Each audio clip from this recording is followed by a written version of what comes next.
Together we're here to hold this press conference that highlights the importance of this bill that we have out, Restore Our Neighborhoods Act. It's a fairly simple bill. What it allows the Treasury to do is to allocate their bonding allocations to the states so they can raise funds to tear down vacant and abandoned and foreclosed homes. Let's be clear, these aren't people's homes.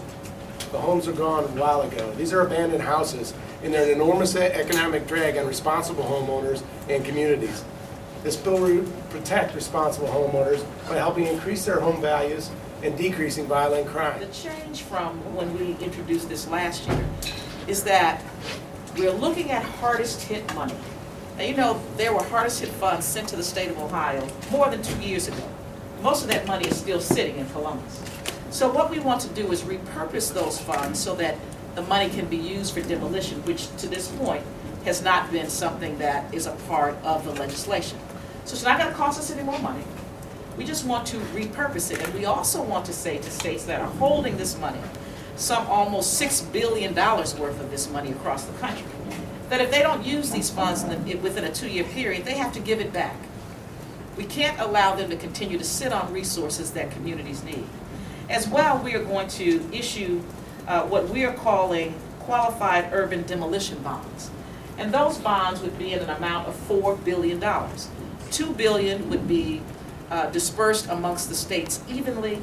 The other $2 billion would go to qualified states like ours who qualify for the hardest hit funds.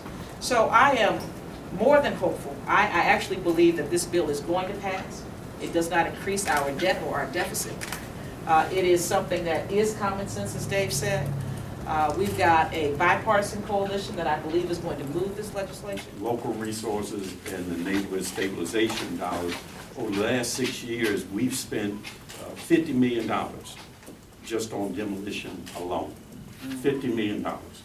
And this morning, the director of building and housing, as we did an initiative last year and the first quarter this year to really catch up on the inspection of abandoned property, he stated this morning we have probably about 9,000 structures that could be condemned at this moment. So we spent $50 million over the last 6 years, plus we still have 9,000 as of today that we could probably demolish if we had the resources. This bill will help us greatly in our ability to, as you said, Congresspeople, to stabilize our community. And I particularly want to thank the delegation, not just for today in the landmark legislation, but really for all the help they give the Cuyahoga Land Bank continually on a day-to-day basis with HUD, Fannie Mae, EPA, and a lot of other things going on in Washington. I want to thank the mayor and Councilman Reed. As the new kid on the block, we were created 3.5 years ago. You can't believe how complex the businesses are that we're engaged in. And we have the full support of the city of Cleveland, which has just been instrumental in our success.